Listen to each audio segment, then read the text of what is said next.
Veja no ICL Notícias, segunda edição.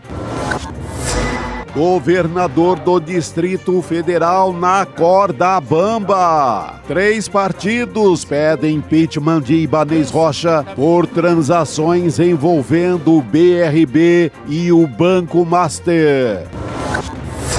Lula hablou. Presidente fala das fraudes de Daniel Vorcaro e diz que defensores do banqueiro não têm vergonha na cara. Tá cheio de gente que falta um pouco de vergonha na cara nesse país.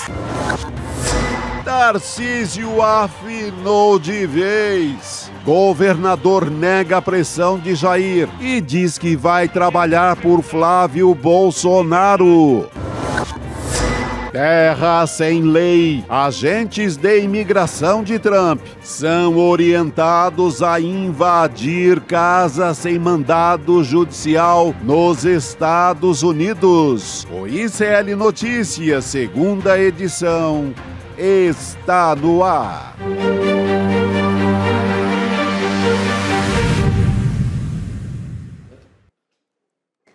Olá, muito boa tarde, seja bem-vindo e bem-vinda ao ICL Notícias, segunda edição. Sextou! Hoje é dia 23 de janeiro de 2026.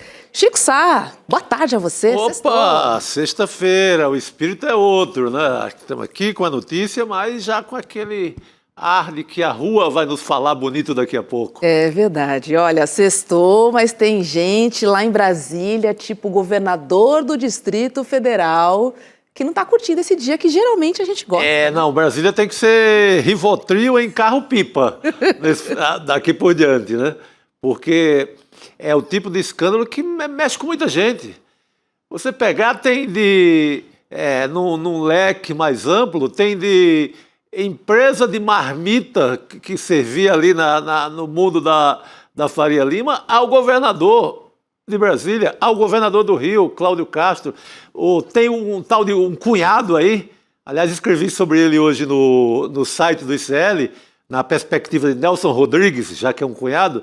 Tem um cunhado do Vorcaro, que é o maior doador da campanha, tanto do Tarcísio quanto do Bolsonaro. Então, é um escândalo de uma proporção gigantesca. Tem que tomar muito calmante nesse final de semana, todo mundo. E é uma loucura, Chico, porque todos os dias a gente ouve 3, 4 notícias, assim, um novo caminho, uma nova descoberta, novos encontros. Onde é que vai parar esse poço? Tem fundo, Chico? Acho que não. É muita ramificação, né? Eu falei desses personagens menores, né? Porque aí tem garota de programa, tem de tudo, né? É um escândalo. Se você quiser, não, vou pegar só pelo aspecto moral de família, vou pegar pelo aspecto do grande rombo, da grande fraude, vou tomar pelos funcionários públicos estaduais que podem ser prejudicados, como essa gente que investiu no Banco Master, como o governador Cláudio Castro, como o governo do Amazonas, como várias prefeituras aqui no interior de São Paulo. Então, é muita gente envolvida. E a gente vai trazer todos os detalhes aí desses novos capítulos, desse seriado. Se for novela, são episódios, mas se for seriado, são episódios, né? Eu acho novela, que é Família Sopranos. Família Sopranos. 6 temporadas, 70 e poucos capítulos. Obrigada. Ou episódios. Resumiu. Vamos lá, gente, porque pela primeira vez hoje o presidente Lula comentou as investigações sobre o Banco Master. A fala aconteceu durante a cerimônia de entrega de moradias do programa Minha Casa Minha Vida em Maceió. Lula classificou o esquema como um golpe bilionário e criticou quem defende Daniel Vorcaro. Vamos ver. Não é possível que a gente continue vendo o pobre ser sacrificado enquanto tem um cidadão, sabe, do Banco Master que deu um golpe de mais de 40 bilhões de reais. Mais de 40 bilhões de reais. Sabe, e quem vai pagar é os bancos. É o Banco do Brasil, é a Caixa Econômica que vai pagar, é o Itaú, um cidadão que deu um desfalque de 40 bilhões nesse país. Então, companheiros, e tem gente que defende, porque também está cheio de gente que falta um pouco de vergonha na cara nesse país. É a primeira vez que o presidente Lula se manifesta sobre esse escândalo que a gente está conhecendo agora, né? Cada dia com um novo capítulo. Agora é importante também, né? Que o É presidente importante, tenha... até para separar, né? Ó. Não é mais um escândalo, não mexe com o meu lado, não venha para cá, que é um escândalo que pega ali o centrão, a extrema-direita, e aí ele já se vacina, né? Aplica uma vacina ali para preventiva, para dizer, ó, o escândalo é do lado do outro, tá? Mais com a oposição, sabe? Então é uma fala ali com ares de vacina, digamos assim. Pois é. Vamos chamar nosso colega Luiz Costa Pinto para participar do N2 conosco nesta sexta-feira. Oi, Luiz, tudo bom? Seja bem-vindo. E o presidente Lula se manifestou aí sobre este caso do Banco Master, que todos os dias a gente tem trazido novidades e novidades e novidades. Não sei se tem fim essa história, Luiz. Sinceramente, eu tenho minhas dúvidas. Ô, Roberta, tudo bem? Chico, tudo bem? Boa tarde. Boa tarde. Né? Não é todos os dias tem novidades. A cada 2 horas tem novidades. Né? Nos últimos dias são muitas novidades. Esse pronunciamento do presidente Lula, eu acho que ele é salutar por ter ocorrido em Maceió. E justamente hoje, quando estava ocorrendo no Rio de Janeiro uma operação contra a Rio Previdência, que comprou R$1 bilhão em títulos do Banco Master, quando o banco já estava quebrado e precisando se capitalizar numa operação suspeita. Mas a Prefeitura de Maceió, que é administrada pelo JHC, o João Henrique Caldas, que é aliado do Arthur Lira, que também é de Alagoas, e é muito amigo e foi um abre-alas do Daniel Worcaro em Brasília. Então, Chico, esse pronunciamento se deu em Maceió e eu acho que havia recados ali, tá? Porque a Maceió Previdência precisa dizer por que é que aplicou 170 milhões de reais em fundos do Banco Master, administrado pela liquidada operadora REAG, e o Arthur Lira surge hoje, numa dessas notícias, como tendo sido o político que ajudou o presidente da Câmara, Hugo Mota, de quem ele é aliado, e padrinho político, a criar uma emenda Master, né? Obrigando que o orçamento da União invista 9 bilhões de reais em fundos de recuperação de carbono, né, numa operadora de recuperação de carbono que está situada no Amazonas, cujo controlador é o Henrique Worcaro, pai do Daniel Worcaro. Então, o presidente Lula não falou à toa em tudo isso em Maceió. Pô, perfeito, Lula, porque eu citei aqui o Rio de Janeiro, citei Amazonas, esqueci o Amapá, esqueci a cidade e a prefeitura de Maceió, que também foi no embalo do Daniel Worcaro do Banco Master. O recado é esse. E essa parte dessa dinheirama toda para crédito de carbono, o que me admira é o amor que essa gente passou a ter do dia para a noite, a sustentabilidade, a preservação do meio ambiente, ao combate à crise climática. De repente virou todo mundo verde até a medula. Uhum. Eu não sabia que o Arthur Lira era tão assim a favor dessa causa, Lula. Mas parece que esses 9 bilhões atraiu muita gente para virar assim, para a bandeira ecológica da noite para o dia. Impressionante, né, Lula? E quando nunca foi, né? Nunca, jamais. Nunca foi. Ele tem, inclusive, acusações de degradação ambiental nas suas casas de praia e nas suas fazendas, lá em Vertentes. Você sabe que ele é fazendeiro, ele é de Alagoas, mas a fazenda dele na bacia leiteira ali de Pernambuco e Alagoas é em Vertentes, em Pernambuco, né? Pois é. Exato. Ele tem uma propriedade lá e promove vaquejadas na área, que é o esporte predileto dele, né? Nossa, falar de Maceió, né? Uma cidade tão castigada quando a gente fala em devastação ambiental. Maceió sofre na mão dessa gente. Exatamente. Olha só, a oposição protocolou hoje 2 pedidos de impeachment contra o governador do Distrito Federal, Ibanez Rocha. Um pedido é do PSB, junto com o Cidadania, e outro é do PSOL.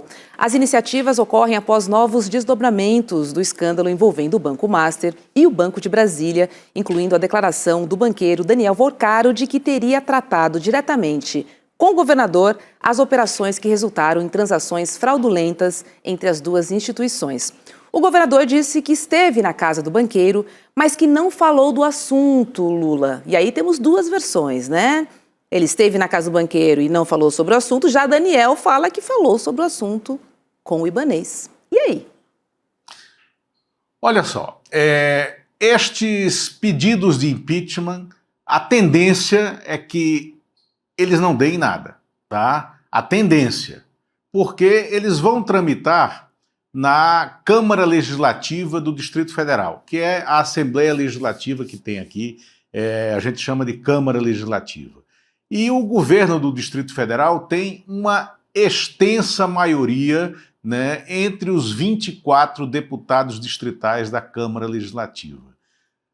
Porém, para vocês terem uma ideia, o presidente da Câmara Legislativa, deputado Wellington Luiz, que é do MDB, ele mora numa casa grilada há mais de 20 anos, um terreno que pertence à Companhia de Águas e Esgotos do Distrito Federal, a CAESB, e ele construiu uma mansão nesse terreno que é público, nunca pagou IPTU por isso e não sai de lá. Então, pra vocês terem uma ideia do que é essa política local em Brasília, eu sempre falo que Brasília na verdade, ela é uma Suécia no seu plano piloto, né? No plano piloto, ou no plano original da cidade, mas nos arredores, nas cercanias de Brasília, a gente tem aqui um faroeste caboclo, né? Como definiu, inclusive, Renato Russo na sua música. Então, essa é a política de Brasília, né? E por isso que eu acho que na Câmara Legislativa é bom que haja, né, esse pedido de impeachment, é natural que a resistência se dê por aí, agora na prática não vai dar em nada. Só que o Ibanez entrou de maneira definitiva nesse caso, definitiva, e pode estar sendo levado a um encerramento precoce da sua carreira política curta. O Ibanez só se tornou político há 8 anos, quando decidiu sair da OAB, da presidência da OAB do Distrito Federal, para disputar o governo do Distrito Federal como um outsider da política e ligado a essa área jurídica, né? Mas ele está tendo patrimônio político dilapidado por isso, porque ele está sendo reconhecido hoje como o homem que quebrou o Banco Regional de Brasília, o BRB, que era, até a ascensão dele, né, no governo do Distrito Federal, era um dos últimos remanescentes dos bancos de unidades da federação públicos, né, que tinham uma certa estrutura financeira. E a revelação que o Daniel Vorcaro fez no depoimento que ele deu, dia 30 de dezembro, no Supremo Tribunal Federal, de que ele encontrou 4 vezes com o Ibanez, uma das vezes um almoço na casa dele, conversando sobre o banco, sobre a venda do banco ao BRB, isso destruiu, desmontou a defesa jurídica e política do Ibanez Rocha. Eu conversei com o advogado do Ibanez, que é também o advogado do Paulo Henrique Costa. Está no exterior de férias. Ele não sabia do teor dessas revelações e não sabia dessa entrevista esdrúxula que o Ibanez deu, se defendendo hoje, que foi uma entrevista tão de última hora que ele confessa, eu não sabia de nada, eu não sabia o que é que estava comprando, o que é que estava vendendo, não sabia o que é que estava fazendo Ele falou isso, né? O advogado dele e do Paulo Henrique não sabia dessa entrevista. Quando foi avisado, ele disse: eu vou ter que voltar, né? Porque tenho que tomar pé do que é que está acontecendo. E o que é que está acontecendo? O Ibanez está colocando toda a culpa no colo do Paulo Henrique Costa, o ex-presidente do BRB. Mas o Paulo Henrique Costa não vai, ele é funcionário de carreira do Banco Central, ele já está com a carreira destruída, a carreira técnica destruída, ele fez operações, no mínimo, muito arriscadas, eu te falo, operações muito suspeitas, aí a expressão é minha, com o Daniel Vorcaro, com a operadora Reag, com o Banco Master, e hoje eles tentaram colocar uma granada no colo do diretor de fiscalização do Banco Central, o Ailton Aquino, e essa colocação o Banco Central não segurou. O Banco Central fez uma nota técnica revelando em que pé se deu essa negociação com o Banco Master e defendendo de maneira apropriada o Ailton Aquino. Então, estamos nessa situação, o Ibanez provavelmente não vai ser impedido, né, por esses pedidos da oposição, porque ele tem maioria ampla, mas ele está politicamente exposto, ele não tem defesa jurídica razoável e os dados que estão sendo revelados estão deixando o Ibanez absolutamente com as calças na mão. Essa aplicação dele aí, né, de que não sabia nem ele o tema da conversa. Terceirização, o Ibanez, porque foi assim em 8 de janeiro também, lembra? Boa, bem lembrado, Roberto. Sim, bem ele lembrado. é o rei da terceirização. Bem lembrado. Esse é o segundo episódio em que ele culpa outra pessoa ele não sabia de nada. Que ele mete o louco, como que ele diz é mal no popular, informado. né? Assim, ele está repetindo a mesma estratégia que fez ele ser afastado, inclusive, logo depois. Não, ele dá uma de maluco, né? Ele vou aplicar essa, ver se passa. Não sabia o teor da conversa, o que era, que negócio era. Aí não dá. Agora, Lula, o Paulo Henrique Ele estava comprando 12 bilhões de reais em títulos e dizer que não sabia o que é que estava fazendo. Só isso. 12 bilhões de reais. Né? Só isso. Agora, o Paulo Henrique Costa segura essa bucha para o Ibanez ou vai para a defesa dele ignorando... Não segura. E aí, assim, Chico, até parece que é uma conjunção astral infernal que tudo leva a mostrar que o nosso Cícero Dias estava correto. Eu vi o mundo começar e ele começou no Recife, né? O Paulo Henrique Costa é pernambucano também, tá? Chico, ainda tem isso, né? E o Paulo Henrique Costa é uma figura extremamente arrogante, tá? Ele se sentia dono do empresariado do Distrito Federal enquanto presidia o BRB. Ele criou muitos amigos de ocasião, mas criou muitos inimigos políticos, inclusive na base do Ibanez Rocha. E ele se sentia tão poderoso que ele destratava a vice-governadora, a Celina Leão, que o odeia, né? E a Celina Leão é que será a candidata da base. E a Celina Leão, como de fato, nesse caso, com o Paulo Henrique Costa, né, ela não teve nenhum ponto de contato porque os dois se odiavam, né? Ela está dizendo internamente que quer ver o Paulo Henrique completamente frito e esturricado sobre a mesa, sendo servido, né, aos investigadores. Então, eu acho que o Paulo Henrique Costa tem uma tendência muito grande a fazer uma delação, a entregar esse jogo político do Distrito Federal. Rapaz, está quente a parada. Tá quente. Vou trazer o Rio de Janeiro agora aqui para nossa conversa, tá? Porque o presidente e diretores do Rio Previdência, o regime próprio de previdência social do Rio de Janeiro, foram alvos hoje de buscas pela Polícia Federal dentro das investigações sobre o Banco Master. O Rio Previdência afirmou ter feito nos últimos anos aportes de quase R$ 1 bilhão em fundos do banco de Daniel Vorcaro.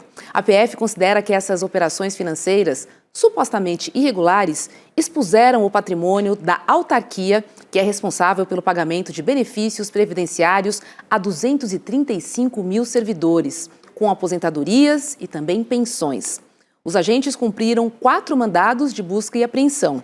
Um dos endereços foi a casa do presidente do Rio Previdência, o Davis Marcon Antunes, que, segundo seu advogado, está de férias nos Estados Unidos. E a notícia de agora é que o presidente da Rio Previdência foi exonerado pelo governador Cláudio Castro. Notícia que saiu agora. Pô, agora ele vai exonerar? Esse tempo passou esse tempo todo? Era isso que eu achei que a Roberta ia dizer. A notícia de agora é que o Davis Marcon, que é um nome até interessantíssimo. Davis Marcon Antunes. Davis Marcon, né, ele estava sendo preso e deportado para o Brasil. Porque, na verdade, ele não viajou de férias. Ele fugiu dia 15 de janeiro, ele fugiu para os Estados Unidos. Então, tem que ser aberta uma busca, um alerta vermelho, né, da Interpol para repatriar esse Davis Marcon, porque ele limpou as contas pessoais antes de sair. Ele fugiu, é um desqualificado, colocado nesse cargo por outro desqualificado, que é o governador Cláudio Castro, né, e fez uma operação de R$ 1 bilhão em fundos que não existiam, né, para capitalizar o Banco Master, operados pela operadora também liquidada REAG. Esse dinheiro sumiu, é dinheiro dos aposentados do estado do Rio de Janeiro, que estão há 10 anos sem correção das suas aposentadorias. Que tristeza. É inacreditável o que está acontecendo com o Rio de Janeiro, e esse rombo vai ter que ser coberto com os cofres já dilapidados do estado do Rio de Janeiro. Então eu esperava, Roberta, que a notícia a essa altura, porque desde as 7h30 da manhã que a gente sabe que tem operação na Rio Previdência, né? Eu falei dela aqui no Desperta com o Fábio Panunzio. A gente está falando no encerramento no N2, né? Era que ele estava sendo deportado. Não, o governador Cláudio Castro não foi capaz de ter celeridade nesse assunto. É muito cara de pau, né? Agora que ele afasta o cara. Ele sabia da fuga, sabia de tudo, afasta o cara hoje porque está foragido, está fora do país, inclusive. Né?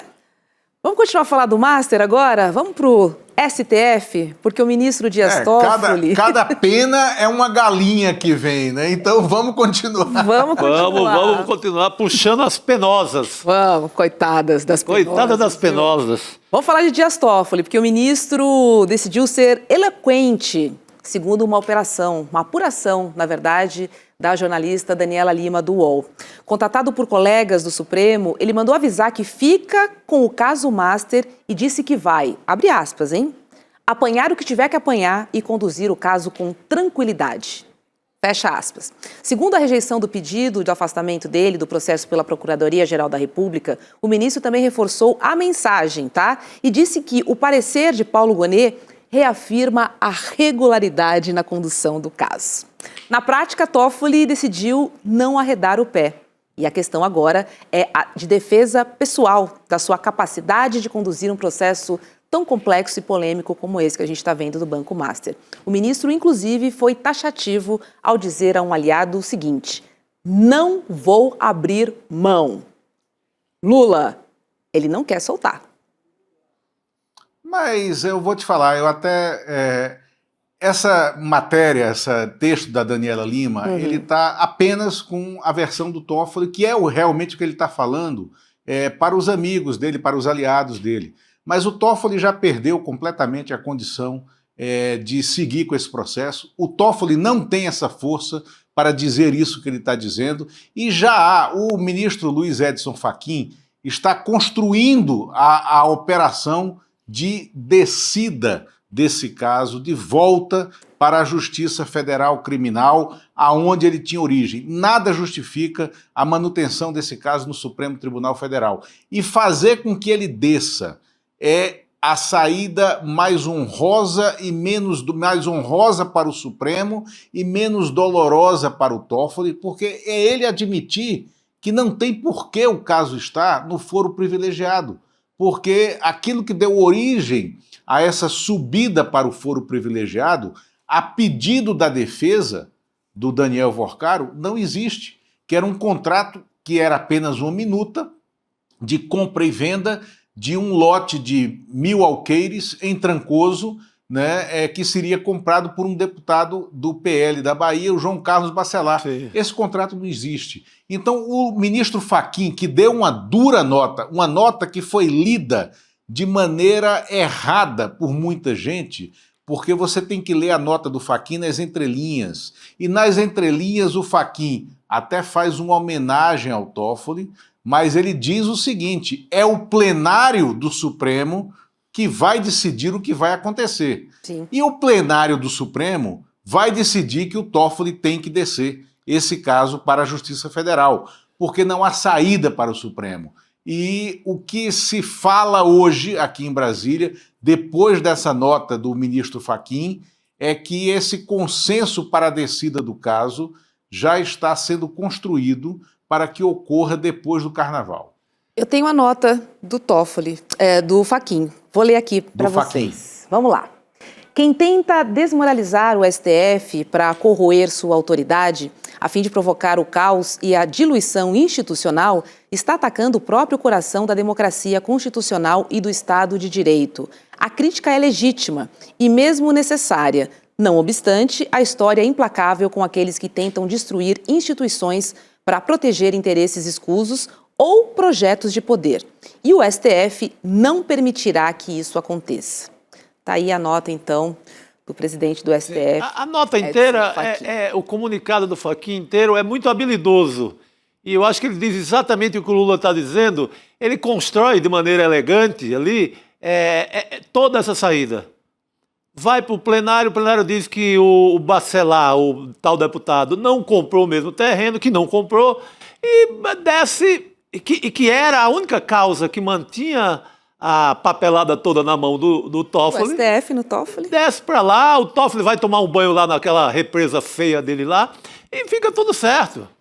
Eu acho que vai ser a saída. Não, eu estou falando daquele resort, porque eu não sei o que aquele povo todo vai lá, só fazer negócio, porque o bicho é meio desajeitado, para o meu gosto, né, evidentemente. Mas e está resolvido. Então, o Fachin desenha de forma muito elegante essa saída que o Lula acabou de descrever. Eu acho que não tem outra. É isso, né, Lula? Não tem outro caminho. Se porventura, na primeira instância, aparecer o nome de alguém com foro privilegiado, nesse caso voltaria, mas até agora não temos, né? Isso. E outra, na íntegra da nota, como falou o Chico, na íntegra da nota, o ministro Fachin vai dando também o escopo de atuação do Banco Central. Ele deixa muito claro que quem tem a missão de zelar pelo sistema financeiro nacional é o Banco Central, que é o que está acontecendo. Então, quando descer, Roberta, o que é que vai acontecer? Você desce, você lima todo o processo, tudo que for fraude contábil, fraude bancária, fraude fiscal, vai ser processado aqui embaixo, na Justiça Federal Criminal, e se surgir alguém com foro privilegiado, você secciona o processo, leva lá para cima, sem comprometer as provas. Porque todo esse rolo, toda essa confusão que está sendo feita por esse ativismo inapropriado de um ministro do Supremo no processo, ele pode, no futuro, comprometer as provas. Sim. E isso é uma tese da defesa, é uma tese que leva à anulação total de ações. A gente já viu isso acontecer aqui. E a gente já viu isso acontecer aqui por conta desses advogados que hoje são advogados do do Vorcaro, como o Roberto Podewald. O Roberto Podewald é um dos que tem uma taxa de sucesso altíssima na questão de anulação de provas em meio de processos. O outro, meu amigo, mas tem essa taxa de sucesso também, que é o Pier Paolo Bottini, né? É muito eficaz para os seus clientes, continua na causa. O Valfrido Vardi saiu da causa, né? E o último deles, que continua com o Vorcaro, advogado de defesa, que é criminalista, que é um mestre nessa linha de anulação de provas, é o Marcelo Leonardo, lá de Minas. O Marcelo Leonardo surge como advogado nacional, de nome nacional, no episódio da ação penal 470, defendendo quem? O Marcos Valério. Sim. Né? Era o advogado do Marcos Valério, agora é o advogado do Vorcaro. Marcos Valério e Vorcaro são personagens dessa zona cinzenta de Minas Gerais, da economia de Minas Gerais. Lula, É isso gostei aí. desse visual de sexta-feira. Ontem você estava pomposo, todo chique aqui no N2, mas esse look casual tá muito bem, viu? Sintonizado. Olha, porque eu tô cansado. Eu ontem participei da live, né, da Liberta, da pesquisa, então fiquei aqui até 10h30 da noite. Né? Hoje voltei para o Desperta, às 7 da manhã estava aqui de volta, né? Então eu precisava precisava de um sextou. É né? isso. Boa, então é isso, ó. garoto. Sextou pra você, ó. Vou falar de novo. Sextou, tá Tá bom. liberado. Um Olha, beijo. e recomendo o artigo não, a crônica Nelson Rodriguiana, do Chico Sá, sobre esse caso Vorcaro, a nutricionista, a marmita, o Feed Me Up, né?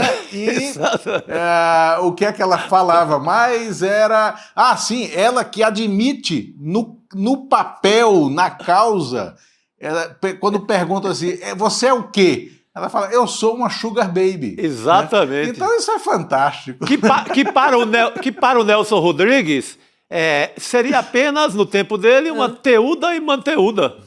Como se dizia antigamente. Manteuda e manteuda, né? E aí a gente vindo para o campo semântico de O Agente Secreto, é aquela cena do sogro, né? Do Marcelo, perguntando para o Marcelo, você raparigou? Exatamente. Aí ele não responde. Você raparigou? Ele não responde. Aí depois de um tempo, o Wagner Moura fala, rapariguei sim, rapariguei. Tradução... Aí o Chico fica para explicar o que é raparigar. Tradução perfeita. Vou deixar esse pro final do programa. Obrigado, querido. Vou deixar o rapariguei pro final do programa, tá bom? O rapariguinho a gente junta com a Jurubeba logo mais. Deixa pra daqui a pouquinho. Beijo, Lula. Muito bom. Vamos chamar agora Leandro Demore para participar conosco aqui do N2 dessa sexta-feira. Oi, Demore. Boa noite. Seja bem-vindo. Estão animados hoje, hein? Sextou, hein, Chico? Imagina. Como não, né? Aquele climão. Demore, vamos lá, porque hoje temos a notícia de que o diretor de fiscalização do Banco Central, o Ailton Aquino, ele pediu ao presidente do BRB que comprasse carteiras fraudadas do Master.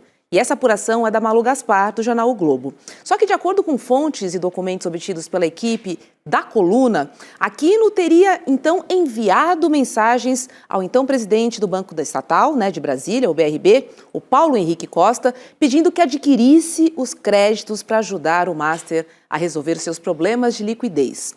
Paulo Henrique Costa e o BRB disseram ao Globo que não vão se manifestar. Só que, Demore, tem uma nota do Banco Central em que o Aquino nega ter recomendado a compra de carteiras do Master e diz que coloca à disposição das autoridades as suas informações bancárias, fiscais e registros de conversas como o então presidente do BRB. Só, de novo, temos um embate, porque temos muitas histórias truncadas, sobre o BRB. Aqui a gente está falando de Banco Central com o presidente da estatal. Mais um embate. Você sabia, você pediu, não sei de nada. E aí? Essa tá mais fácil, Rô, porque, vamos lembrar, a matéria que foi dada pela jornalista Malu Gaspar, ela diz o seguinte, A gente fez uma análise, aliás, da primeira matéria que ela deu lá sobre as 6 fontes que tinham dito que o Alexandre de Moraes teria pressionado, né, em favor do Banco Master, etc. e tal. Isso está gravado, né? Como esse caso é muito grande, todo dia sai coisa, tem muita confusão, as pessoas muitas vezes se confundem, muita gente se confunde de propósito também.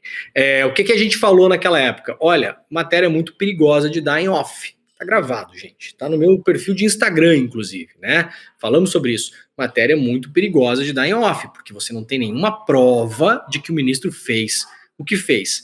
Aqui, nesse caso, tem uma questão que é o seguinte. O que ela diz? Para a gente entender quem é esse personagem do Banco Central, o senhor Aquino, foi ele que recomendou para o colegiado lá do Banco Central que se fizesse a liquidação do Banco Master, ok? Então, nessa briga toda, ele é um alvo de muita gente poderosa que deseja ver esse cara desmoralizado para eventualmente falar, tá vendo? Esse cara tinha um interesse na história, então a liquidação do Banco Master tem que ser desfeita, tá? Isso aqui é o que a gente tem que saber dessa história e ler desse caso, é isso. O que é que acontece? A jornalista, nesse caso, ela não mostra as mensagens de WhatsApp nas quais, segundo ela, o Aquino teria recomendado para o presidente do BRB que comprasse 300 milhões em ativos do Banco Master. O que é que ela relata na reportagem? Que o presidente teria mostrado o seu próprio celular para outras pessoas e mostrado mensagens do diretor do BC na tela do seu celular. Então, a reportagem não traz as provas. Qual é o grande problema nesse caso? Obviamente, da gente não poder ver as provas, que o Banco Central emitiu uma nota e falou que o seu funcionário, o senhor Aquino, coloca o seu sigilo fiscal, telefônico, inclusive o seu próprio celular, ou seja, falou para a Polícia Federal aqui, ó, podem abrir o meu celular e ver todas as conversas. Aí muita gente vai falar, né, Chico, não, mas aí o cara mandou e apagou. Não tem mais isso hoje no mundo, gente. Não tem. A polícia consegue recuperar mensagem apagada, mensagem de nuvem, qualquer coisa que passou no seu celular, hoje em dia é recuperável. Então, vai ficar muito complicado se no celular dele não tiver isso. O que é que pode parecer, Chico? Que eventualmente o cara tenha mostrado alguma coisa para alguém ou não, mas essa conversa pode nunca ter acontecido, por exemplo. Então, Rô, muito atentos em relação a esse caso. A gente tem que ir, cada dia, né, Chico, é um capítulo da novela, e no capítulo é aquela novela que tem coisa que é verdade, tem coisa que não é, tem um jogo de interesses, sim, tem isso e tem aquilo, né? O César Calajão tem falado muito, né? Não adianta a gente pensar nesse caso, como na vida em geral, é uma boa dica do César, né? Com um pensamento concreto, como se fosse criança de 5 anos, né? Bom, ruim, preto, branco, vilão, bandido, herói, mocinho. Não é assim que a coisa tá andando, né? A gente falou lá atrás sobre esse caso, aliás, o ICL foi um dos primeiros lugares da imprensa a falar sobre esse caso, a gente está trazendo todos os dias aqui e fazendo as vênias necessárias. Vou repetir, como foi falado aqui, está gravado, sobre a reportagem da Malu Gaspar, sobre a pressão do Alexandre de Moraes em prol do Banco Master, foi dito, não há provas na matéria, só fontes em off, reportagem muito perigosa de dar, vamos esperar. Nesse caso aqui, a matéria também não traz documentos, ela não traz o print do diretor do BC mandando mensagem em favor do Banco Master. Ela diz que alguém mostrou para outro e o Banco Central, em nota oficial, diz, então o celular dele está à disposição das autoridades. Aguardemos cenas dos próximos capítulos. Agora, Chico, segundo a CNN, 2 conselheiros do BRB, o Ricardo Duarte e a Kátia Peixoto, também negaram em uma carta enviada a funcionários e ex-funcionários que o diretor de fiscalização do Banco Central, o Ailton Aquino, que ele tenha pressionado a instituição a comprar carteiras do Banco Master. Enfim, são muitas camadas. Agora, o Aquino era aquele que o Toffoli queria fazer uma cariação com o Vorcaro, correto? Justamente. Então, o que eu vejo nessa questão de recolocarem o Aquino como alvo, um diretor do Banco Central, é um pouco a retomada de 2 movimentos. Do movimento da Polícia Federal com a cariação, o movimento do Toffoli, recomendando a Polícia Federal, e o movimento do TCU para desmoralizar, inclusive o próprio Ailton, dentro do Banco Central. Então, é um pouco a retomada dessa operação. Que volta com tudo, porque se você... tem um diretor do BC que estava recomendando os belos serviços do Vorcaro e a carteira desse banco, eu desmoralizo todo mundo. Sim. E mostro que o descuido foram deles, não foi meu. Eu não sou um fraudador. Se alguém descuidou, não fui eu. E outra, eu já tinha arrumado um fundo para resolver esse problema, né? E vocês liquidaram. Sim. Tem mais essa, né, Demori? Tem mais essa. Isso, exatamente. Essa é a grande história que estão tentando contar. O Vorcaro estava viajando para Dubai, porque ele tinha conseguido compradores. O banco tinha um buraco. O banco era uma pirâmide, né? E o banco, como a gente vem falando aqui, o Banco Master, ele é um exemplo, é um exemplo que vai ficar para a história, não só como a maior fraude da história do Brasil. Está se falando em 80 bilhões. Veja, Roberta, durante 5 anos, a Lava Jato fez o que fez no Brasil. Sabe quanto que foi o rombo estimado na Lava Jato na época? 6. A gente está falando de 80. A gente já teve Americanas que foi 40. Então, a gente está vendo o tamanho desse negócio. E aí, o que o Vorcaro conta? Não, realmente eu tinha os problemas lá, estava com problema de liquidez, né? Mas eu estava conseguindo dinheiro. Vocês me prenderam no aeroporto, eu estava indo para Dubai. Pelo amor de Deus, vocês liquidaram meu banco. Quem é que é o alvo nesse caso? É o cara que recomendou a liquidação. Quem é que é o outro alvo nesse caso? O Gabriel Galípolo, presidente do Banco Central. Quem é que é o outro alvo nesse caso? André Rodrigues, o diretor-geral da Polícia Federal, porque esses são os pilares fortes da investigação séria que está sendo feita. Então a gente tem que ter muito cuidado com o que sai por aí, sem que a gente possa ter comprovação e olhar e saber o que está acontecendo de fato. Agora, Demori, ontem foi um dia histórico aqui, né? Porque o ICL promoveu o lançamento da maior pesquisa de opinião já feita aqui no Brasil. E depois teve um debate incrível. Mais de 10 mil pessoas de todos os cantos do país, elas foram entrevistadas para revelar, né, a verdade sobre o que pensam os brasileiros. E os resultados foram surpreendentes. Você separou alguns dados para a gente conversar aqui no N2, né, Demori? Estou muito interessada em rever esses dados para a gente fazer uma análise aqui nessa noite de sexta. Vamos lá? Eu separei porque, olha, tem coisa muito surpreendente. A gente encomendou uma pesquisa. É muito caro de se fazer no Brasil, né, Rô? A gente pegar os grandes institutos aí, as pesquisas são feitas com 2.000 pessoas, 2.500, na boca da eleição, para ter certeza de que os caras não vão errar, os caras entrevistam 3.000 pessoas, 3.500. O ICL ouviu 10.000 pessoas, com uma metodologia ultramoderna de escuta pública, e não é uma pesquisa eleitoral, Rô. Eu voto nesse, eu voto naquele, isso, aquilo. Não, é uma pesquisa para entender a cabeça da população. Uma pesquisa completíssima, super ampla, gigantesca, que daqui a pouquinho eu vou dizer para as pessoas como elas podem acessar. E aí, eu separei algumas coisas para a gente ver como muitas vezes os clichês daquilo que a gente pensa, né, que a gente pensa o seguinte, a pessoa é assim ou assado, então, se ela é assim ou assado, então ela pensa isso. E essa pesquisa desmonta muitas dessas certezas. Olha só essa primeira aqui, eu não sei se está dando leitura para vocês, eu não estou conseguindo ler direito aqui, Rô, mas essa tela eu conheço bem, depois se precisar de ajuda eu vou pedir para você ler para mim, por gentileza. Se eu te falar que eu também não estou enxergando, que está tão pequenininho aqui. Para mim também. Agora fez, obrigado, gente. Agora deu. Em um grupo de 10 pessoas, tá? Pergunta que a gente fez para as pessoas. Em um grupo de 10 pessoas, se tem nesse grupo 9 pessoas culpadas por um crime grave, por exemplo, homicídio, estupro, assalto, a mão armada, só que uma pessoa é inocente. Então você tem certeza que 9 cometeram um crime grave, mas uma é inocente.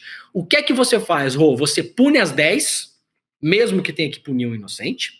Você não pune ninguém para não cometer uma injustiça com o inocente, ou você não sabe. Olha que curioso, 42% das pessoas pune as 10, mesmo que para isso você tenha que punir uma pessoa inocente.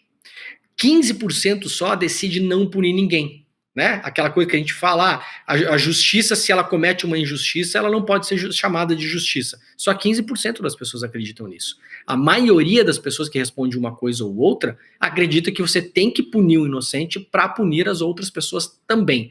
E o curioso é que 43% das pessoas, é 3 ali, né, gente? 43% das pessoas diz que não sabe. né? Isso me levou a pensar, Chico, o seguinte: sabe aquelas pesquisas de opinião que se faz assim, quando tem a crise da Venezuela, né? Ou o acordo Brasil-Mercosul, né? X% das pessoas são a favor do acordo Brasil-Mercosul. Chico, as pessoas nem sabem o que elas estão falando, meu camarada. Imagina, isso aqui é um dilema moral, certo? Isso aqui a pessoa não precisa ter estudo, não precisa ter conhecimento, não precisa ter nada para saber disso. Isso aqui é um dilema moral que alguém que já tem uma certa idade consegue se colocar diante dos dilemas morais. Então, além daquilo que a pesquisa revela, ela revela também um pouco como a gente vê pesquisa no Brasil sobre temas sensíveis, achando que aquilo são certezas inabaláveis, né? E aí tem um desdobramento disso, gente. Olha que curioso. Complica um pouco mais, né, a pergunta. Se entre essas 10 pessoas, uma delas for um parente seu, aí o que as pessoas fazem? Opa, aí não. Aí 51% diz não, então é melhor não punir. Veja, mudou. Antes a maioria fala, se tem 10 e uma é inocente, mas é uma pessoa que eu não conheço, tem que punir. Se tem 10 e uma é inocente, mas é meu parente, opa, aí 51% falam que não. Então veja, Rô, não tem necessariamente a ver com fazer justiça para o bem da sociedade. Tem a ver também com como as pessoas pensam, né? Um certo tribalismo, um certo familismo, né? Sim. E aí, veja pela outra ótica, Chico, do bolso. Olha só, eu pedi para o pessoal separar por classe social. Tem uma outra tela aí, galera. Próxima tela para separar por classe social. Pessoas ricas, se a punição for para um parente, só 1% diz que tem que punir. Veja, os pobres, nesse caso, se a gente olhar isso em um certo sentido, né, no sentido da punição, 15% diz que tem que punir, mesmo que seja um parente. E da classe média, 20%. Os evangélicos, a maioria diz que não tem que punir, por exemplo, né? Então são os mais, digamos assim, lenientes com esse tipo de coisa, né? Enfim, a pesquisa ela vai para vários lugares, assim, né?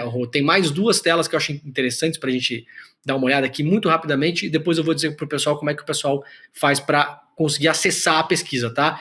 Religião, por exemplo, tá? Sobre isenção de impostos e ostentação de líderes religiosos. A gente tem aquela ideia, né, Chico, que o povo brasileiro, no geral, a maioria é manipulado pelas religiões, que as pessoas são completos idiotas, que não se importam com os pastores, que enriquecem com a religião. Olha só que curioso. Se você ver um líder religioso viajando de helicóptero, avião ou iate, isso te causa qual sensação? 62% das pessoas dizem que é uma sensação de absurdo, porque a igreja deveria cuidar da alma e da fé e não servir para o acúmulo de fontes materiais. Apenas 8% acham que tudo bem. 26% acham que ok, caso aquele dinheiro seja obtido pelo pastor, ou pelo padre, ou pelo líder espiritual, em um outro negócio lícito que não seja a igreja. Mas veja, há uma repulsa da sociedade brasileira em relação a pastores que enriquecem com o mercado da fé. Isso quebra um pouco a certeza que a gente tem que a maioria das pessoas é manipulada, não sabe de nada, né? É manipulada pela religião. E aí tem mais uma, eu acho, Rô, que eu separei, ou estamos na última? Temos mais uma? É a última? Essa é a última. É a última. Então, gente, ó, beleza, eu vou só fazer o seguinte, vamos pular direto para a última tela, porque eu vou convidar a galera para fazer o seguinte. O que a gente fez no ano passado, Rô? A gente lançou a nossa revista semanal, a revista Liberta, né? Começamos do zero, veja, Rô, começamos do zero, estamos já com 30 mil assinantes. É uma revista semanal, digital, todo sábado fresquinha, uma revista de aprofundamento. Você passa a semana toda acompanhando notícias e no final de semana vai estar lá o Chico Sá, vai estar a Roberta Garcia, vai estar a Vivian Mesquita, vai estar o professor Castro Rocha, o Leonardo Trevisan, o Gessé, o Edu Moreira, o Jamil Chad, vai estar a nossa galera lá e convidados, né? Um ex-ministro do Supremo, um ex-ministro da Economia, líderes comunitários, líderes políticos. A gente convida uma gama de brasileiros e gringos para escrever sobre os grandes temas da atualidade. É uma revista que eu falo tranquilamente, não tem nada igual ao que a gente está fazendo no Brasil, tá? Todo sábado. O que a gente quer, Rô? A gente quer chegar mais para frente porque muita gente está pedindo essa revista impressa. Só que para ser impressa, a gente precisa ter mais assinantes, porque impresso custa uma banana, né? Então é o seguinte, a gente está fazendo, só hoje é o último dia, uma promoção para a galera poder assinar a Revista Liberta e ter acesso a toda essa pesquisa porque essa pesquisa na íntegra, repito, é uma pesquisa gigantesca sobre dilemas morais, sobre o que pensa a população brasileira, sobre hábitos dos brasileiros, que foi publicada com exclusividade numa edição especial da revista Liberta. Para ter acesso a essa pesquisa, já assinando a revista para os próximos meses, né, para receber uma por semana, e ter acesso a todo o acervo, já é a 19ª edição que a gente faz, desde que a gente começou.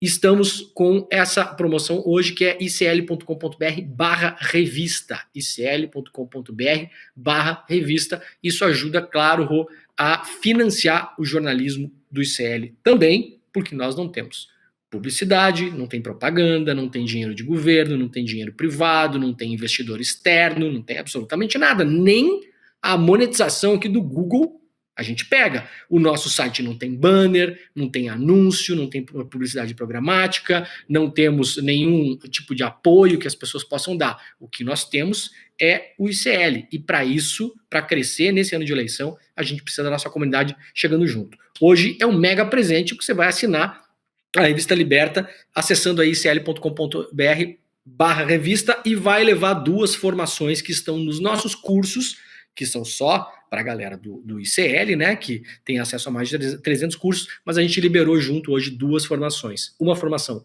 com o nosso querido professor Gessé e uma formação sobre o legado do querido e amado Leonardo Boff. Então é isso, Rô. Acesse a pesquisa, acesse todas as edições anteriores da Liberta, assine a revista Liberta, que a gente vai levar esse ano aí, que é um ano eleitoral muito difícil para frente, só com a ajuda e a força da nossa comunidade. O QR Code está na tela, icl.com.br/revista. Muito bom. Só reforçando, tá? A revista Liberta, ela vai trazer a íntegra das pesquisas que a gente fez, foram reveladas ontem, e também análises de especialistas como Gessé Souza, tem o professor Castro Rocha, que já está aqui, vai entrar aqui no N2 daqui a pouquinho para conversar com a gente, Luiz Eduardo Soares. Então, a revista já está no ar, corra lá em icl.com.br/revista e faça a sua assinatura. Então, assinando ainda hoje, como disse o Demore, você também leva o acesso a 2 formações exclusivaças aqui do ICL. Corra lá e se delicie com a revista Liberta. Faz tempo que eu não escrevo na revista Liberta, hein? Atenção, atenção. Por favor. Atenção, Chico Alves. Atenção, atenção. Ô Chico, pô, Vixe, a revista Liberta, a gente passa a semana, né, essa confusão toda, noticiário, Brasília pega fogo. Você pega uma Liberta ali no final de semana na sua rede, como eu faço, com o computador, e você entende o caos que aconteceu. Tá lá, é uma forma de você entender a confusão toda da semana. Sim. Sabe? Sem precisar perguntar para aquele cunhado chato, né, que bota aquela cara e quer te explorar. Então é por aí. Muito bom. Logo, logo eu quero a revistinha no papel, que eu sou daquelas que gostam de ficar ali, ó, rodando, folha, fazer marcação, marca texto, minha cara. Demore, sextou. Beijo pra você, bom fim de semana. Obrigado. Beijo, tchau. querido. Valeu. Vamos nessa, você também é do papel, né, Chico? Sim, eu sou. Ainda mais no domingo. O domingo, se não é uma coisa de papel, parece que não estou sendo informado. Um cafezinho. O domingo é gutenbergiano, é o mundo do papel. É muito gostoso. Vamos receber agora o professor Castro Rocha. Acabamos de falar dele. Olha ele aí na nossa tela. Boa noite, professor. Seja bem-vindo. Boa noite, Roberta. Boa noite, Chico. Estamos fazendo dobradinha. Vamos lá. Ontem e hoje. Pois é, 2 dias com o professor. Uma de missa de corpo presente e outra no digital, ao longe, mas tá tudo bem, vamos embora. Olha só, gente, saiu uma notícia agora que diz que Alexandre de Moraes, né, o ministro do STF, ele proibiu a realização de manifestações no entorno do complexo da Papuda, incluindo o núcleo em que o ex-presidente Jair Bolsonaro está preso, conhecido como Papudinha. De acordo com a decisão, manifestantes já estão no local e eles, então, devem ser removidos imediatamente. Moraes também autorizou prisão em flagrante a quem resistir a deixar o espaço. A medida foi tomada após um pedido da PGR. Segundo a Procuradoria, um grupo de apoiadores de Bolsonaro montou acampamento em frente ao complexo prisional, professor. Acampamento eu me lembro eu lembro muito bem daqueles acampamentos nos quartéis, aquele churrasco, onde começa deu por isso ali. Tudo, né? Eu sei no que vai dar isso. Olha lá, acampamento de novo, professor. Conheço essa história, já vi esse filme. E é o resultado direto da caminhada cenográfica do Nicolas Ferreira. Quer dizer, nessa caminhada do nosso querido Forrest Gump das Alterosas, ele retomou todo o discurso golpista. Os presos são políticos, o processo foi indevido, Bolsonaro é inocente, golpe não houve. Essa caminhada do Nicolas Ferreira de Minas Gerais a Brasília é o fermento para esse tipo de manifestação. O que ele deseja ao fazer a caminhada, além, claro, do espetáculo, das filmagens, dos cortes, da presença na internet, o que ele deseja é produzir uma manifestação em Brasília que claramente se dirija em direção a Papudinha para lá fazer a manifestação. O ministro Alexandre de Moraes já está prevenindo isto. O mais impressionante, Roberto e Chico, é que essas pessoas, eu acho mesmo que é um caso de saúde mental. O caso do Nicolas Ferreira, Gustavo Gaia, Magno Malta e tutti quanti. Em que sentido? Eles estão tão viciados na dopamina barata do engajamento das redes sociais que já não existe uma correlação de forças, não existe uma relação objetiva entre a ação e o que se deseja alcançar. Porque nesta ação, quando o Nicolas Ferreira no discurso o tempo todo diz o que eu disse, em suma, que não houve golpe, que é uma perseguição política, que os presos são presos indevidamente, que o Bolsonaro é inocente, eles estão mais uma vez desacreditando as instituições, buscando desmoralizar, sobretudo, o judiciário. Ao fazê-lo, eles confirmam a denúncia apresentada pela Procuradoria-Geral da República, porque a base do golpe, Chico, não era colocar tanque nas ruas, era desmoralizar o Tribunal Superior Eleitoral, o Supremo Tribunal Federal, manietar o judiciário para então impor uma ditadura do clã Bolsonaro. Com a caminhada do Nicolas, o discurso cada vez mais inflamado, a convocação da manifestação em Brasília para que se dirija a Papudinha, é uma confirmação indireta do que a Procuradoria-Geral da República argumentou. Ou seja, a extrema-direita, nesse afã de likes, de monetização das redes sociais, a extrema-direita o tempo todo cria provas contra si mesma. É uma coisa absolutamente... Eu já acho, Chico, de fato, que é um problema de saúde mental coletivo. Pois é. Tem cheiro disso, viu, professor? Mas a decisão da Procuradoria é acertadíssima. Você vê que naquela facilidade toda daquele momento que acabou dando na confusão, meses antes você teve um caminhão carregado de bombas para explodir o aeroporto de Brasília. Então, não dá para facilitar com essa gente, sabe? É isso. Decisão mais do que acertada. Muito bom. Decisão dessa sexta-feira. O ministro, também está trabalhando. Antes do sexto. Aliás, pro Xandão não tem horário, não tem nada, né? A gente falou ontem sobre o cano que o Tarcísio deu na visita que faria ao ex-presidente Jair Bolsonaro. E olha, hoje numa agenda aqui em São Paulo, o Tarcísio disse que nunca sofreu pressão de Jair e que vai trabalhar muito, mas muito em prol de Flávio Bolsonaro. O posicionamento vem depois do governador ter sido alvo de ataques dos próprios filhos do ex-presidente. Vamos dar uma olhadinha no que Eduardo disse numa entrevista a um podcast em Santa Catarina. Gente, vamos lá. O Tarcísio, até ontem, era um servidor público, um desconhecido da sociedade. Ganhou notoriedade sendo ministro da Infraestrutura. E depois foi eleito em São Paulo graças ao presidente Jair Bolsonaro. Ele não tem a opção de ir contra o Bolsonaro. Se ele tentar qualquer medida para fazer alguma coisa diferente e sair candidato, no barato, ele vai se equiparar a João Dória. Agora, só uma curiosidade aqui, tá? A campanha de Flávio Bolsonaro conta com o marqueteiro Daniel Braga, que também trabalhou para João Dória. E é isso. A visita foi remarcada, tá? Para quinta-feira que vem, professor. Roberta, é duro numa sexta-feira chuvosa dizer o que eu direi agora, mas, Chico, veja bem, o que a honestidade intelectual nos obriga. Eduardo Bolsonaro tem razão. Total. Eu cometi também isso agora na redação. Dizer, me desculpem, meus amigos, mas olha, Dudu, nessa vez, Eduardo, ele está carregado de razão. Dessa vez, o Eduardo Bolsonaro foi um filósofo analítico de Oxford. Ele tem total razão. Todas as palavras são significativas e o sentido é pleno. É isto. Olha, lembremos que no campo bolsonarista, os que de alguma forma tentaram se rebelaram contra Bolsonaro e tentaram permanecer dentro do campo bolsonarista foram devidamente defenestrados. O primeiro deles, por uma traição do Bolsonaro, foi o Gustavo Bebiano, que faleceu em circunstâncias ainda um pouco curiosas. O Gustavo Bebiano foi o primeiro a denunciar no Roda Viva, foi o primeiro a denunciar que o Carlos Bolsonaro tentou criar uma BIM paralela e que ele disse para o Bolsonaro que isso poderia dar impeachment. Lembra disso, Chico, Roberta? Lá atrás. A Joyce Hasselman foi absolutamente destruída, não se elege hoje em dia nem síndica de prédio. Ela tem a sua vingança, porque ela tem armas muito poderosas contra Michele Bolsonaro. O João Dória simplesmente desapareceu do cenário político, embora tenha feito algo que nós devemos sempre reconhecer com a mesma honestidade intelectual.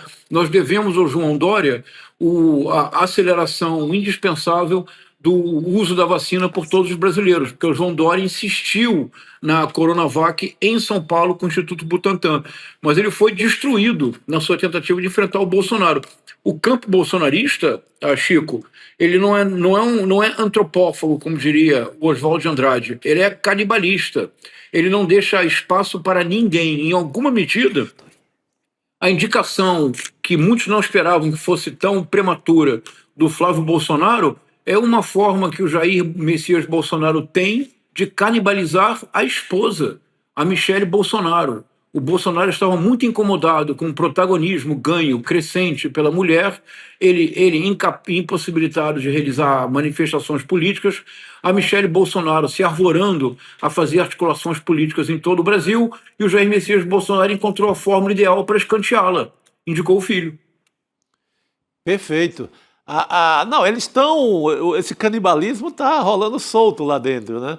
Você pega até na parte, no ramal evangélico, religioso do bolsonarismo, está se dando a mesma coisa. A Damares está comendo todo mundo. Hoje ela foi para cima do Malafaia, e falou que desceu a lenha também.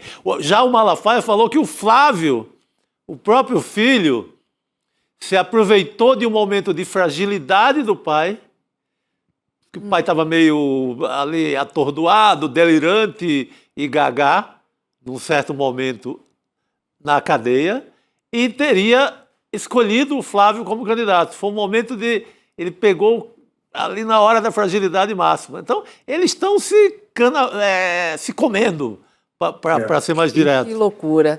Olha, Chico, Roberto, se você me permite para a nossa audiência, essa divisão que eu fiz entre antropofagia e canibalismo, ela é esperada no Oswaldo de Andrade, na crise da filosofia messiânica de 1950, que era uma tese que, acredite nisso, Chico, o Oswaldo tentou tornar-se doutor em filosofia e professor catedrático na USP com essa tese, a crise da filosofia messiânica.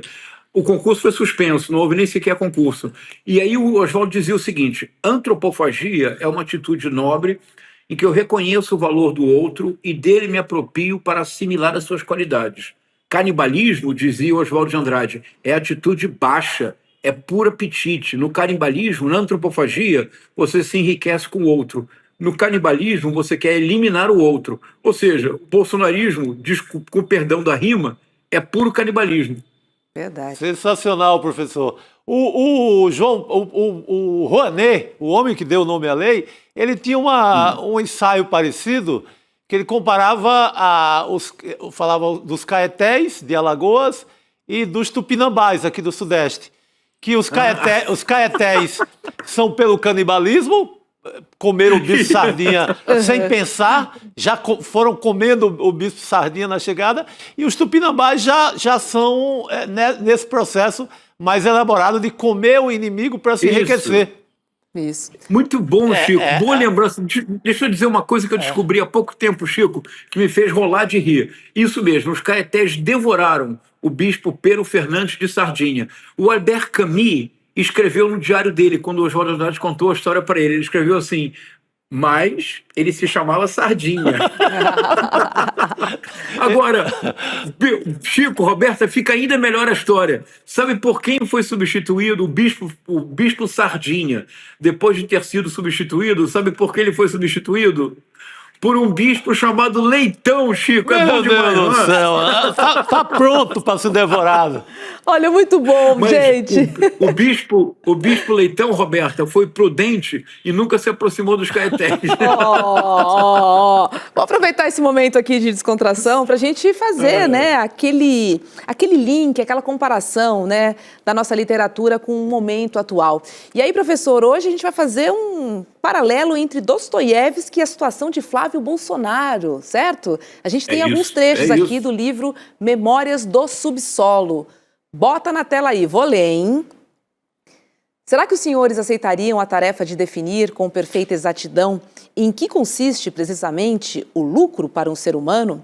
E se acontecer que, em certos casos, o lucro para o ser humano não apenas pode, como até deve consistir, justamente alguma vez, em desejar para si algo ruim e não vantajoso? Olha só, Roberto, isso é lindo. Essa é uma novela do Dostoiévski que eu recomendo demais a leitura, a Chico e Roberta. E há uma tradução, há duas traduções maravilhosas, do Boris Schneiderman, antiga, e há uma tradução recente de um nome pelo qual eu tenho, Chico, verdadeira adoração, que é um excepcional escritor, é um homem de enorme conhecimento, de uma enorme humildade, que é o Rubens Figueiredo. O Rubens Figueiredo tem dedicado as últimas décadas, Roberto, olha que bonito isso, Roberta, a traduzir diretamente do russo o que é de melhor na literatura russa. Ele é o tradutor de Tolstói, ele traduziu Anna Karenina, Guerra e Paz, Chico, traduziu Guerra e Paz, traduziu todos os contos do Tolstói e traduziu, entre outros, Memórias do Subsolo. Essa é uma novela, Roberta, de 1864, que é de uma leitura tão urgente, Chico. Do que trata a novela? A novela tem um narrador, que é anônimo, que é o homem mais ressentido da história da literatura. O narrador das Memórias do Subsolo, na primeira parte, ele define o que é o subsolo. Na segunda parte, ele conta aventuras que, de uma certa forma, exemplificam a psicologia do subsolo. A psicologia do subsolo, Roberta, é toda marcada pelo ressentimento, mas um ressentimento a tal ponto entranhado na alma que ele impede qualquer espécie de ação positiva, de ação racional no mundo. Você fica de fora do mundo apenas maldizendo tudo aquilo que você não consegue porque você nada faz. E nesse momento, e é o ponto central da novela, ele discute com o utilitarismo anglo-saxão, porque existe essa ideia muito pragmática de que na sociedade todos trabalham para o seu próprio interesse e, ao fazê-lo, a soma dos interesses individuais é o bem comum. É a famosa mão invisível do mercado do Adam Smith. A ideia de que as livres forças do mercado se autorregulam e produzem o bem comum. E na novela, o tempo todo ele diz, peraí, calma, isso poderia ser verdade. Aí ele usa um termo, ele diz assim, Roberta, isto seria verdade. Olha, Chico, olha o que ele escreve, 1864, ele diz, isto seria verdade se nós fôssemos reduzíveis a algarismos. Mas nós não somos algarismos, nós somos pessoas individuais, complexas. E na maior parte das vezes nós realmente fazemos aquilo que nos prejudica, e mesmo sabendo que nos prejudicará, há um prazer sádico em levar adiante a ação. É impressionante, não é, Roberto? Ou seja, é possível que na sociedade as pessoas individualmente tomem atitudes que, no fundo, as prejudicam. Por exemplo, no Brasil, em 2019, a população trabalhadora apoiou a reforma da Previdência, Chico. Sim. E a reforma da Previdência prejudicou a todos nós. Eu, você, Roberto, todos nós, no mínimo, teremos de trabalhar mais 5 anos para ganhar menos do que ganharíamos antes, nos aposentando 5 anos antes. Mas, Chico, eu sou professor titular da UERJ, você e a Roberta são jornalistas. Nós estamos num segmento privilegiado da sociedade. E o motorista do Uber, e o trabalhador da fábrica, e o trabalhador que está na escala 6x1, ele vai trabalhar 5 anos a mais e vai ganhar menos. E esta pessoa apoiou. Como? Diz o Dostoiévski, Roberta, em certos casos, o lucro para o ser humano, isto é, o interesse próprio, não apenas pode, como até deve consistir, justamente alguma vez, em desejar para si algo ruim e não vantajoso. Por quê, Roberta? Ele responde na próxima citação. Pois é, vou ler aqui, ó, abre aspas. Eu previno que meu amigo é um personagem coletivo e, por isso, vai ser um tanto difícil condenar só a ele. E é a este ponto, senhores, que eu queria chegar. Olha a intuição, e por isso que realmente, Chico, o que nós escolhemos fazer na vida, nós somos pessoas muito afortunadas, não somos? Que é a literatura. Muito bom. Chico, olha que extraordinário, 1864. Estão surgindo pela primeira vez na história da humanidade megalópolis. Paris, Londres do século XIX, pela primeira vez são a imagem de Paris e Londres como cidades tentaculares. Moscou principia a surgir, a São Petersburgo principia a se tornar uma dessas cidades. O que o Dostoiévski compreende lá no início do processo? Que o contágio mimético, que a imitação, que quando o indivíduo está dentro de uma multidão, ele deixa de ser ele deixa de ser individual. E ainda que ele ache que ele não é mais um algoritmo, ele se torna, na expressão do Dostoiévski, na verdade é Dostoiévski, ele se torna um personagem coletivo. Ele se torna um entre tantos que rezam para pneus murchos. Ele se torna um entre tantos que acampam diante de exército pedindo ditadura para ter democracia. Ele se torna um entre tantos que vivem em profunda dissonância cognitiva coletiva. O efeito de manada, o efeito de gado. Vida de gado. Povo marcado povo feliz, não é isto? É isso. É este o personagem coletivo do Dostoiévski, é este personagem coletivo que ajuda a compreender como uma candidatura como a do Flávio Bolsonaro ainda seja possível. Professor Cássio Rocha, a gente adora esse paralelo, ainda mais numa sexta-feira aqui no N2.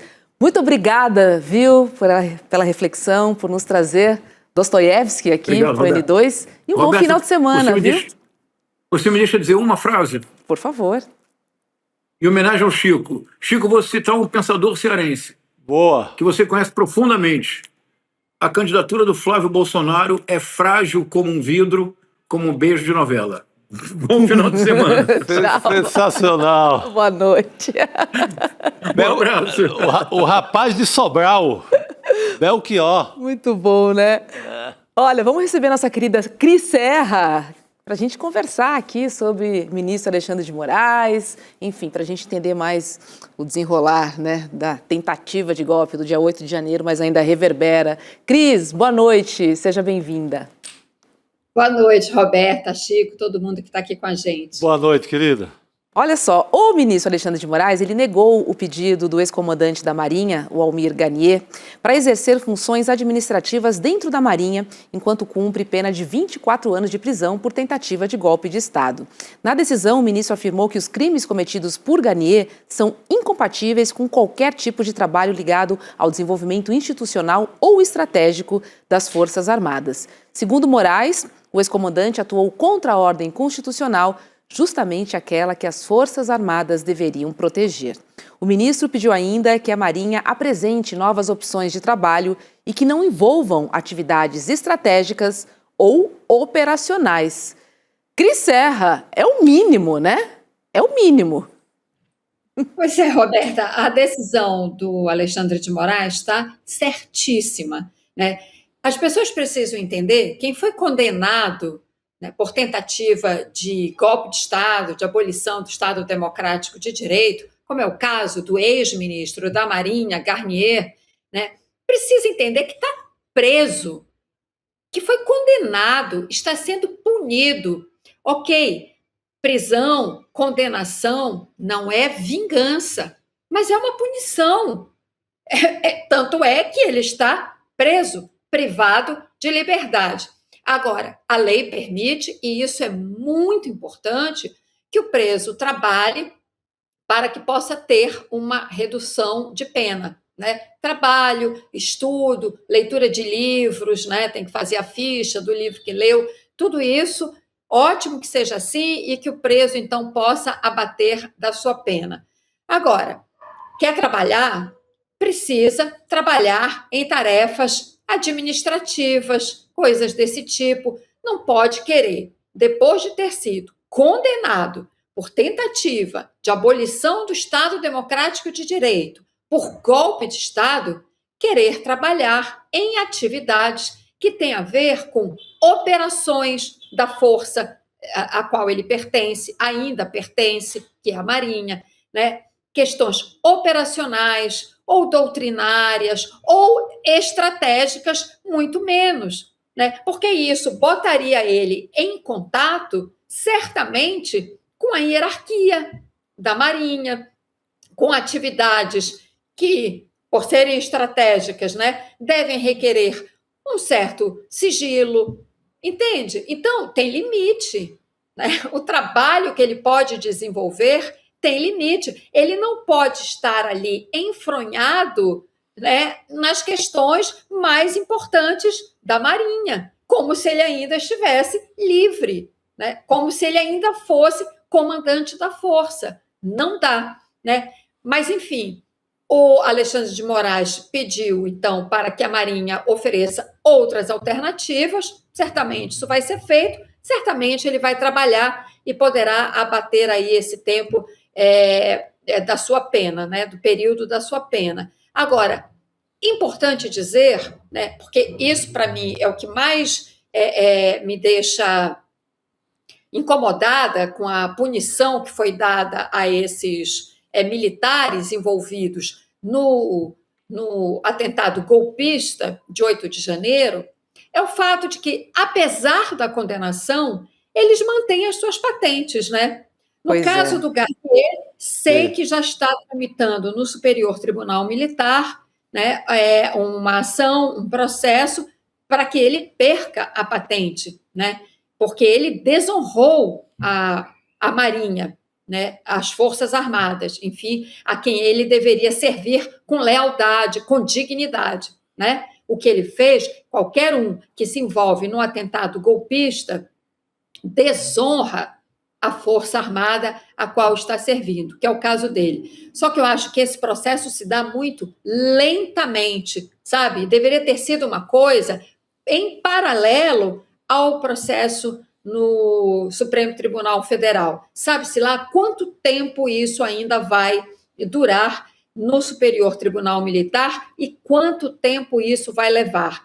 Por quê? Por que eu estou dizendo isso? Eu quero atropelar a lei, quero passar por cima do que está estabelecido? Não, mas o fato é, o Supremo Poder Civil, no caso, o Judiciário, né, examinou todas as provas. Está mais do que caracterizado o envolvimento dele na tentativa golpista, né? Mas não, ele ainda vai ter que passar, isso deveria ser suficiente para perda de patente, do meu humilde ponto de vista, mas ele ainda vai ter que passar pela tramitação toda lá no Superior Tribunal Militar, que todos nós sabemos é uma casa extremamente corporativista,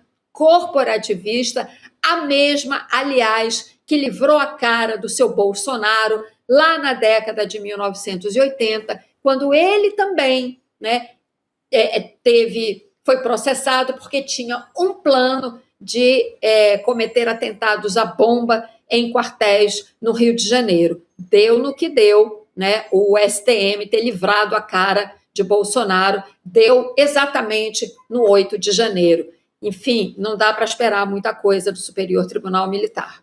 Pois é, né? Porque patente, regalia, aposentadoria, assim, é muita coisa ainda para um condenado, né? Exatamente. Não, e Cris toca num ponto assim que mostra como uma decisãozinha lá atrás poderia mexer com toda a história do país, né? Se o STM julga Bolsonaro naquela época, condena, você mataria alguém com essa sanha, com esse desejo golpista sem fim. Que é o caso do ex-presidente. Alimentou, né, Chico? Alimentou o ovo da serpente. Totalmente. Vou dizer aqui um paralelo de alguém que a gente vai falar agora, com Trump. Sim. Também não foi detido no momento exato. No caso, o 6 de janeiro dele, né? Exatamente. Então, agora, olha aí que a gente está vendo, né? Vou falar dele agora, a gente não falou o jornal inteiro, mas, gente, olha essa, porque o governo Trump passou a orientar seus agentes de imigração do ICE a entrar sem mandado em casas de imigrantes para realizar prisões, gente. A informação é da agência de notícias Associated Press, que teve acesso a um memorando interno do ICE. A nova ordem contradiz o treinamento que eles davam para os seus agentes, que diz que a entrada em casas sem mandado judicial é completamente inconstitucional. Segundo a denúncia, Cris, o memorando tem sido usado para treinar novos agentes do ICE. Essa é a guarda do Donald Trump, né? Assim, guarda pessoal, porque eles estão executando exatamente tudo o que o governo, no nome de Donald Trump, está pedindo. Tudo. É uma loucura isso. Essa notícia, ela mostra a escalada desse aparelho policial de terror que esse ICE se transformou, né? Essa guarda contra imigrantes, essa milícia que caça imigrantes nas ruas das cidades norte-americanas. Os Estados Unidos, o governo Trump, né, se transformou num governo delinquente. É um governo que viola as leis, os tratados, o tempo todo, no nível internacional e no nível interno, né? Nessas duas frentes de atuação. No nível internacional, passa por cima, sai tratorando toda e qualquer norma internacional, direito internacional, tratados, ONU, etc, etc. Agora só falta passar por cima da OTAN lá, com a história lá da Groenlândia e da Dinamarca. E no front interno, né, é a mesma coisa, só que contra a sua própria população e os imigrantes em situação legal, não é só contra os indocumentados. Seja qual for a situação, você não pode tratar pessoas dessa maneira. A gente viu essa semana a situação de uma criança de 5 anos que foi presa por essa milícia para que a milícia chegasse no pai, a criança usada como isca, uma criança de 5 anos, com um gorrinho de coelho, sabe, com a mochilinha. Aquela cena é uma coisa bárbara, aquilo é bárbaro. Desumano, um horror. Desumano. Mas por quê? Porque vem de um governo delinquente, né? Trump é o maior delinquente internacional de todos os tempos, tirando dos tempos mais recentes, vamos considerar do pós-guerra para cá, né, pelos instrumentos que ele tem usado contra a sua própria população, né? Difícil ver alguém que tenha chegado tão longe nessas medidas contra a sua própria população. Não estou falando em tempo de guerra ou de conflito, evidentemente, né, mas em tempos, digamos assim, entre aspas, normais, né? Os Estados Unidos não vivem uma situação de guerra civil, ou pelo menos ainda por enquanto, não, né? Por enquanto, e também não explícita, né? Mas diante dessa situação, né, a gente chega a pensar no pior. Então é isso. Mas só para voltar no ponto específico que você trouxe da matéria da AP, agora então eles podem fazer isso com mandato administrativo. O mandato administrativo é um papel, qualquer ordem que qualquer burocrata do ICE pode assinar e despachar, bota na mão do agente, o agente chega na casa da pessoa e faz o que tem que fazer, prende aquela pessoa, sem supervisão judicial, né?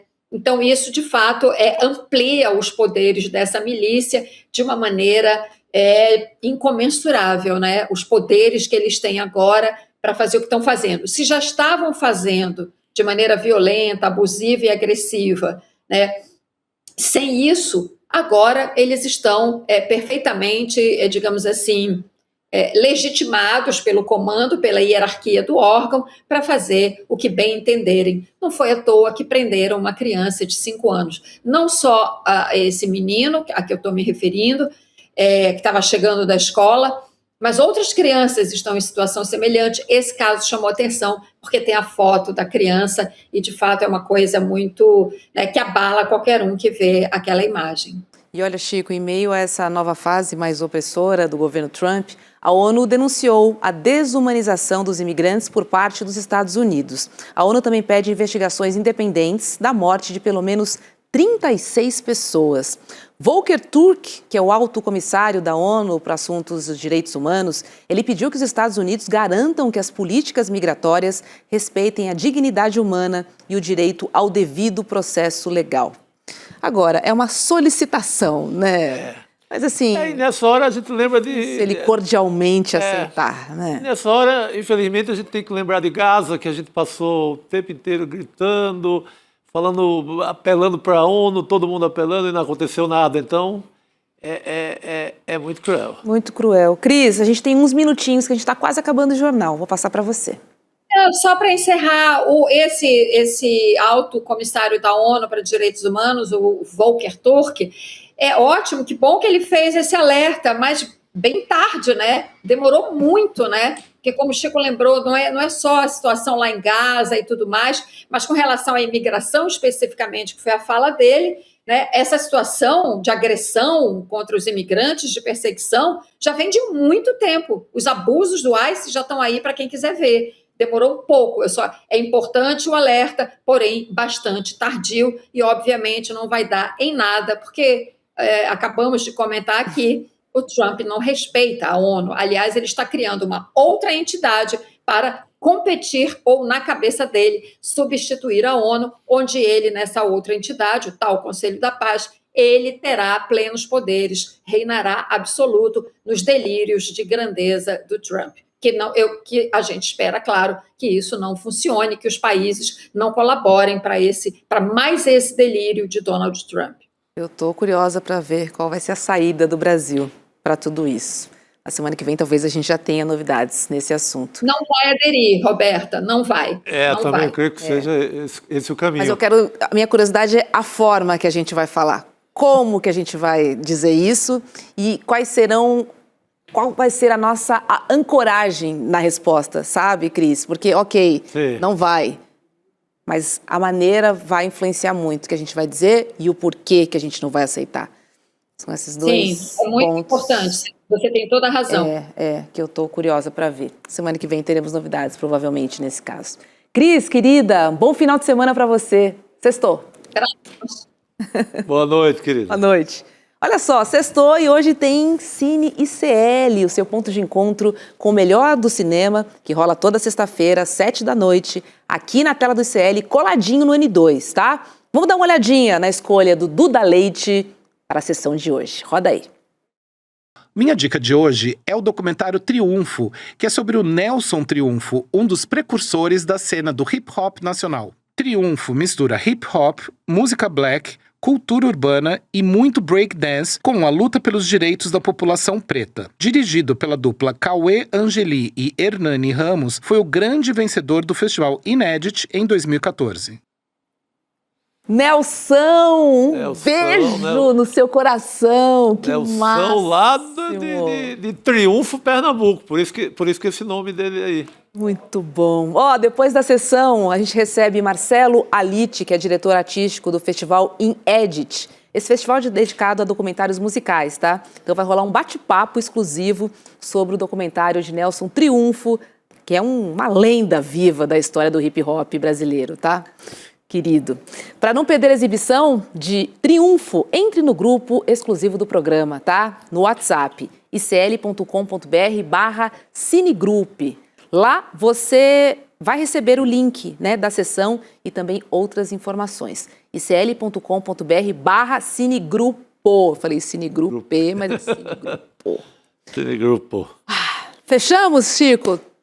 Temos uma dívida com a nossa audiência. Ah, sim. Eles queriam saber o que era raparigar, né? Raparigar. Olha, raparigar é o ato de cometer um pecadilho sexual na clandestinidade. É um namoro meio clandestino, normalmente muito rápido, então por isso que no filme se pergunta, raparigou ou não raparigou? É uma traição, tem que tá no código da traição, mas talvez uma traição mais suave. Então, rapariguem, mas com muito juízo, hein? As nossas patroas não iam gostar nada disso. Não, isso vale para todo mundo. Quem disse que eu não estou falando também da patroa aplicando no patrão? Eu sou mais dessa. Beijo, comunidade. Um ótimo final de semana e segunda-feira a gente se encontra aqui no ICL. Jurubeba para todo mundo. E a Jurubeba também. Tchau.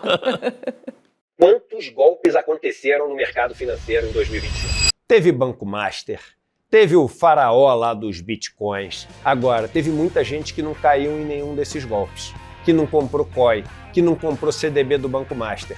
Sabe por quê? Porque assistiu o Mapa da Mina em 2025. O encontro que a gente faz todos os anos em janeiro para fazer nossas previsões e alertas sobre o ano que está por vir. O Mapa da Mina 2026 vai acontecer no dia 29 de janeiro, uma quinta-feira, às 8 horas da noite. E você pode participar gratuitamente. Em 2025, a gente acertou todas as previsões. E a gente vai trabalhar muito para fazer boas previsões em 2026 também.